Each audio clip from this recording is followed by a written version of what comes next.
All right there, Revenants. Welcome back to Code Vein. And today we're going to talk about the Hellfire Knight and his weaknesses or the lack thereof, I guess you could say, as he is one of the most interesting bosses for analyzing in the entire game. He shares a similar sort of a passion for his resistance set as the Virginborn, but he's a little bit weird and a little bit all over the place. So we'll go ahead and get started here. Now he's not traditional in the sense that he has slash, crush, and pierce equal all around. And what I mean by that is he has four different damage zones on his hitbox of his character model. So he has a head portion or a face portion. He has like a front portion, which would be like his front arms and his shoulders and neck and things.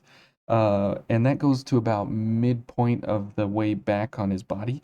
Then it turns into what I call a side portion, where it's his legs and into the kind of the tail column, and then there's a back portion which is from the back legs back. So if you hit his tail or something like that, there are these huge different regions, and then there is a very specific point directly on his tail. So it's kind of like a fifth point, but it's so rare that it's actually hard to actually hit him in that position. So there's four considerable points, and then there's five sort of, uh, and it's only during like elemental resistance stuff like that. So we'll go ahead and see if we can get the five values here for you guys. And before we get started, here's the crazy listing. These are the numbers we're going to be running. Slash. So 371 is our base value, and then these are all the resistances based on what section we hit. Then for Crush, we're going to be running the pipe, so 178 will be the number we'll be running everything off of.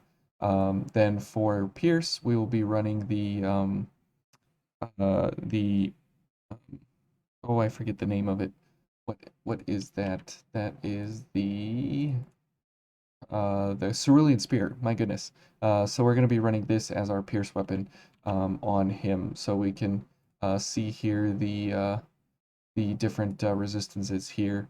And then on his elements, he's got a 20% resist on blood and ice, a 90% resist on fire, and a minus 10% resist on lightning. So you definitely want to be going lightning pierce against him at all possible. Crush isn't too bad. It's just a little bit more than pierce, but you're going to get the most bang for your buck out of pierce. But this doesn't help you with the pipe challenge, so it doesn't matter. He does take inhibit status effect for whatever reason, but that's okay. But he's immune to everything else, so interesting. But on 0 star, he has around 125,000 HP. On plus 10 difficulty, regardless of whether you're on max stars or not, he has around 270,000.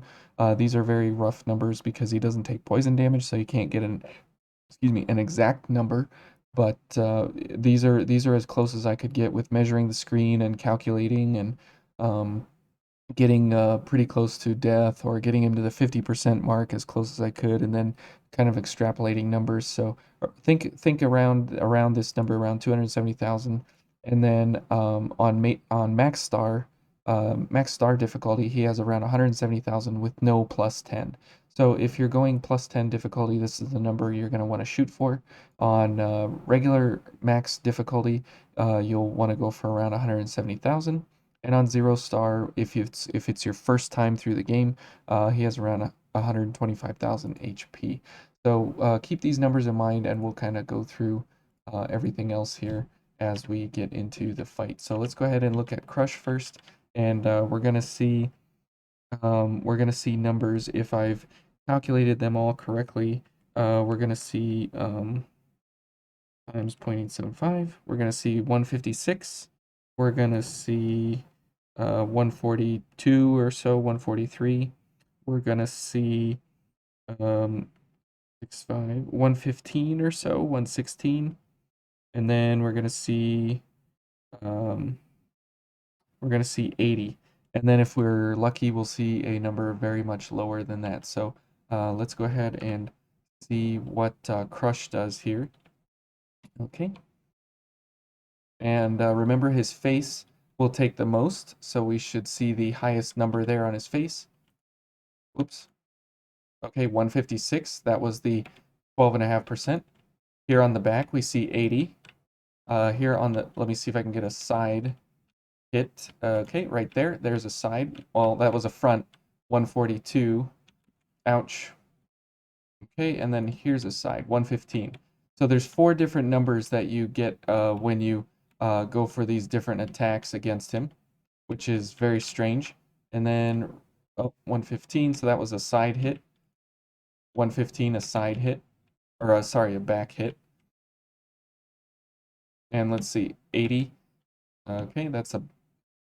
So that's the thing is, it's a little hard to tell where you're hitting him because you don't know if you're hitting him in the back or the side or the front. So again, here's a back hit, or that was a side hit. Here's a back hit, 80. Okay, and then a side hit. Oh, that was a front hit, 142. I can't find him. There we go. And let's see. There's a back hit, 115. And okay, and oh, we're cornered in here. We're in the absolute corner.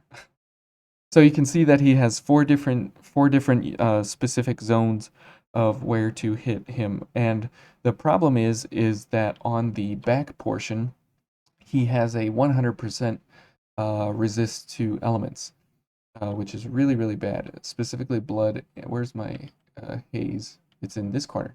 Wow, he went all the way over here. So if you're going for elements on your weapons, don't hit him in the back as much as possible. You want to hit him in the front or the sides. So let's go ahead and see what slash will do. Now remember, there are 4 different values here we'll see. We'll see 289, 259, we'll see a 129, and we'll see another number in the face if we can actually get it. There we go, 289, that's the face. Ouch. There's a front hit, 259.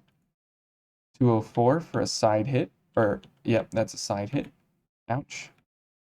And then a back hit, 129. So there's the four different zones there. And based off of that, you can pick out the different resistances that he has for each of those areas. So again, for slash in the head, he has a 22% resist. He has in the front portion, he has a 30% resist. On the side portion, he has a 45% resist, and on the back, he has a 65% resist.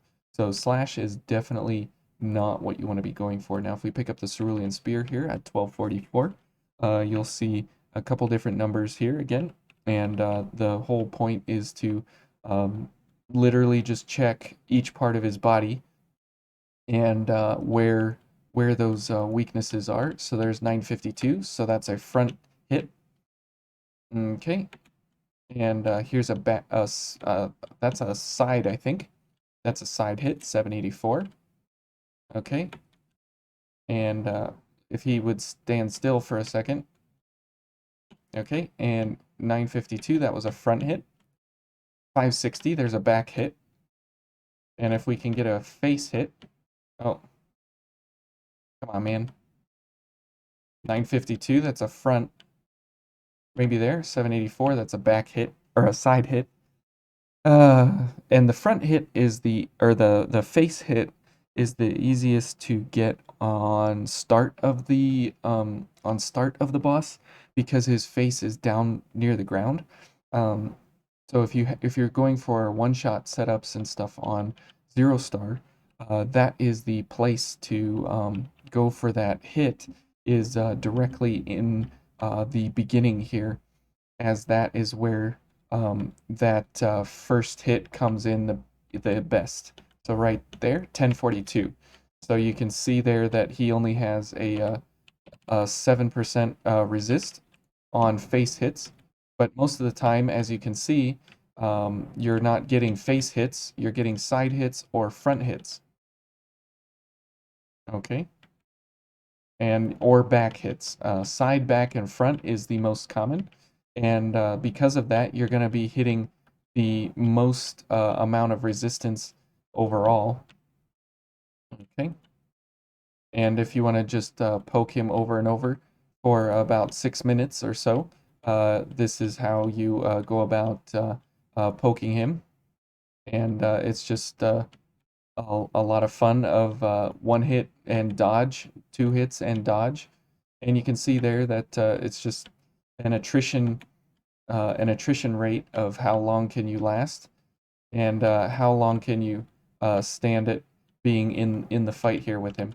So I'm by no means an expert at the actual fight with this fella, but he definitely has a very nice place in my heart for his damage setups and everything, because he's an actual boss that requires skill and temperance kind of to make sure that you get through each of the phases with him, because he actually is a really, really, really brutal boss, because he's all skill based. There's not really too many gimmicks here. And you can see that you can inhibit this fella off of the status effects here. I don't know why you would do inhibit, as most of his things are physical attacks and such. So if you're going for status effects for something like opportunism, that might be an opportunity to get some extra damage without inflicting too much extra, you know, build setups and such. Um, so that's a little bit about his damage and how it operates. Now, if you're going for some crazy setups um, like going for a Queenslayer drain attack setup, let's go ahead and bring out Jack for this. Actually, his white outfit is alternate 2. Yeah. So if you're going for something along the drain setups, this is a really, really, really good setup here, because it's Pierce Lightning, and that's what he takes the most damage to. So if we go ahead and investigate what this does to him, it's pretty amazing how much damage you can actually get in a couple of attacks.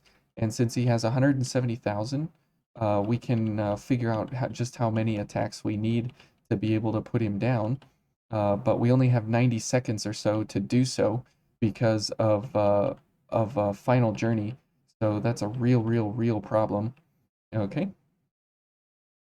Okay, and so it's in your best interest to not really try this, but it can be a fun sort of a kill. Okay, and let's go.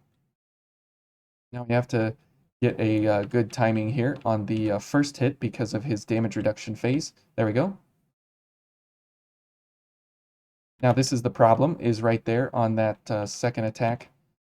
He is all over the place here. And because of the tail attack and the time that it takes to actually get that attack off, you have to wait for him to do the tail attack. Oh, I guess he's going for me. Okay, now we can go. Okay,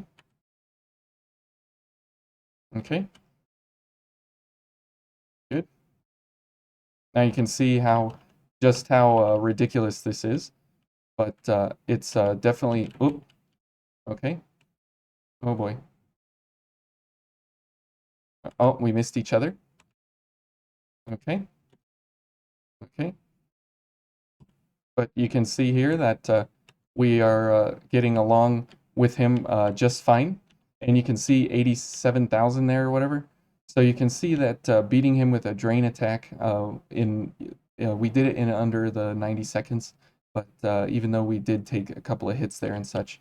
So it's definitely possible, and you can do it with a setup like this, and it can work out pretty well. And if you get really, really good, then this would be a great pipe setup for running on 0 star. Now I'm going to be trying to go for the level one golden pipe. So stay tuned for that. That'll be out maybe today, maybe tomorrow. But for the Hellfire Knight, it's definitely an extreme an extreme challenge as there's really no cheesing this guy. And you can try for bayonet setups and such, but he literally um, is such a boss that he can at this much higher level of difficulty here. He really has a really a really big amount of health, and it's really difficult to get any kind of cheesy kind of setup on him because because of the fact that he does have so much health overall, and instead of whoops, and instead of being able to just run in and destroy the guy, he actually does have quite a very difficult setup of how his moves go and how his bossing kind of entire setup goes. So if we go for what we have here, now this is the most damage I can do out of Radiant Barrel, and so we'll go ahead and see what we can do here, and if we can indeed take him down. Okay. Mm-hmm. Okay. Good. And then this and this and this and this and one more. Now, if we do indeed hit him directly in the face, then we might have a chance. But at this level, at 170,000, it's really not looking too good. You can see there, 91,000. It's not a very good number, but it's definitely a number. Ouch! And I'm dead, and Jack's dead. Oh, I'm not dead. Look at that. What do you know?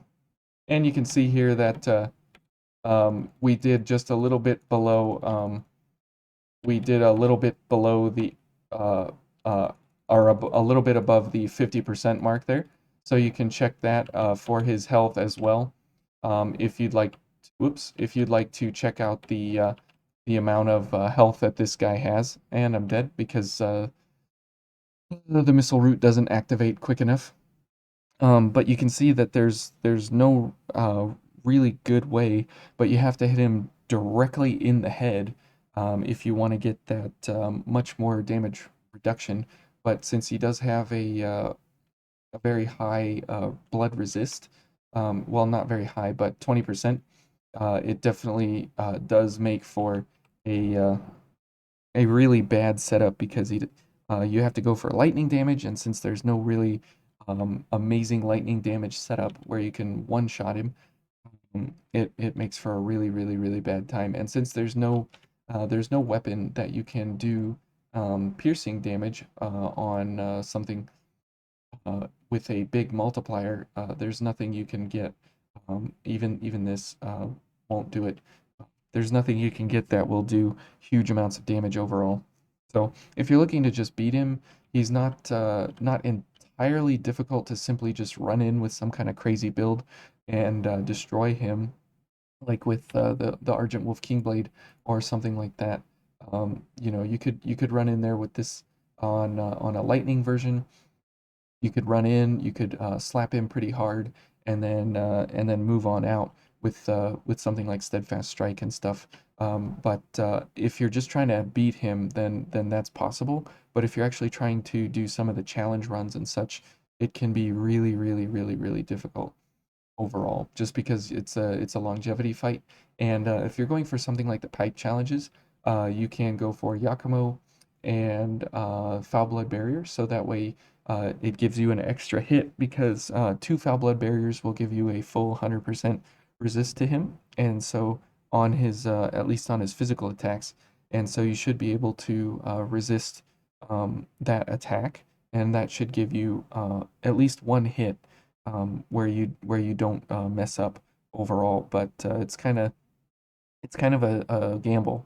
But if you're willing to try it, then it's definitely worth it to give you that extra hit. But if you just don't get hit overall, then that's the best way to go about it.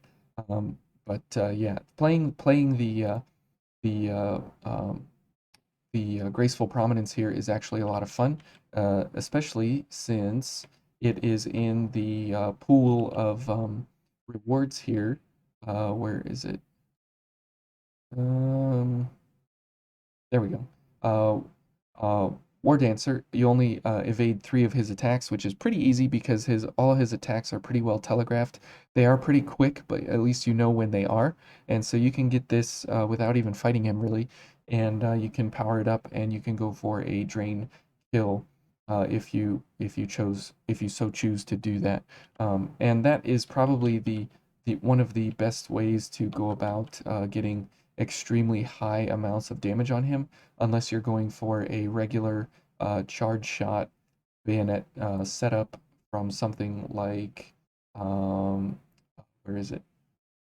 Yeah, from something like Harmonia, where if you were going to set up for bayonets and use supernatural blood and shoot into him quite a bit, you would be met with the least amount of resistance on his piercing damage there at 15% if you hit the front part of his body.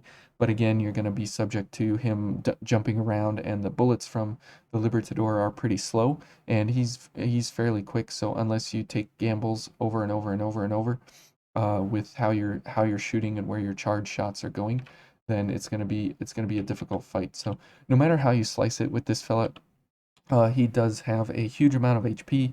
He has a huge amount of resistances all over his body, and he has a fairly significant element resist to the point that you really only want to go for lightning and nothing else. There's really no reason to go for other types of element damage, and there's really no reason to go for statuses because the only one that's useful is inhibit, and it's not even really that useful overall. So there's not really too much good here except for going for pierce lightning, and you can choose how you wish to go about getting that pierce lightning out on him. Personally, I think the Queenslayer set here for the Queenslayer set for the uh, uh, Drain attack is the most fun way to go about it because it's very very challenging when you can get those openings, and you're bound to a 90-second window with Queenslayer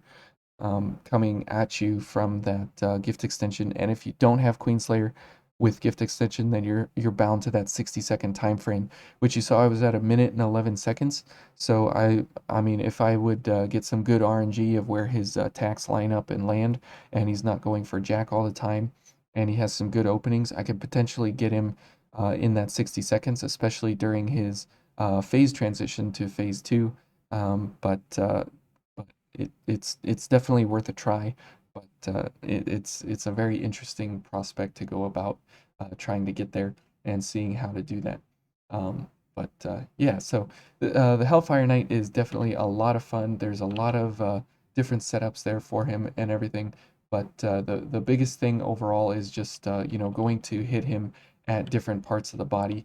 Again, is the most bizarre kind of a setup here for damage resistances and such, just because of the fact that you know you don't find too many bosses like this where they have these different damage types and the placements on their body. So you can see we got 3, and let's see, there's the 4th one. Oh no, wait, there's nope, and there's this there's the 3rd one, 139. I think that's the 4th one. So you can see that it definitely uh, it definitely is difficult to get him into a position where you can consistently hit him in the face because you're constantly looking at his back here, or his tail, and that's really really bad. But if you just go slow with it and take your time and pay attention to where his movements are, and if you always have enough stamina for a dodge, that's the most important. Then you can get some good attacks here. Now, if you're wondering why he's kind of staggering a little bit more and getting into this position, it's because crush damage um, is very very good for staggering him over and over and over, and it's just what he takes the most stagger from. So if you're looking to do the pipe challenge, you will get more opportunities for stagger when you use the pipe, just because it's the pipe. So it's a very interesting boss fight. It's probably one of the best, if not the best, boss fight in the entire game of Code Vein. And they really knocked it out of the park with how responsive it feels, how snappy it feels, how not RNG it feels, as everything feels very on point for what a boss should be. It's a lot of memorization, a lot of skill, a lot of understanding of what's going on, and a lot of ability to stay in the fight. Okay, so let's go ahead and get out of the fight. Oh man, but you can see there that of all that slapping, it only got him down to almost 12.5%, so about 10% of his health bar went down, and it takes a very long time to get him down. Now, a couple of recommendations would be the EOS Blood Code, if you're going for the pipe challenge. Queen's Throat would be a good one for the pipe challenge. Um, let's see, Queenslayer, obviously. Heimdall would be a good one as well.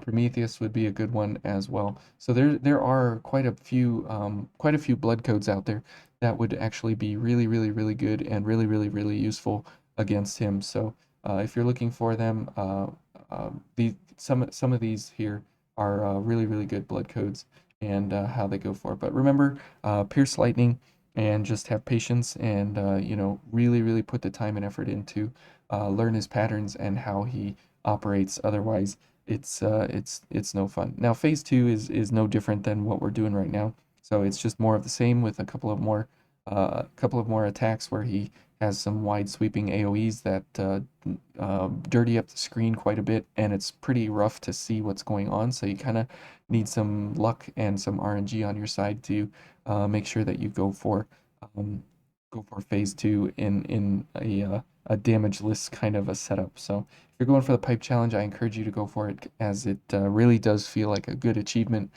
when you do finish it. So anyways, this has been the Hellfire Knight and me, and thank you all for watching, and we'll see you in the next one.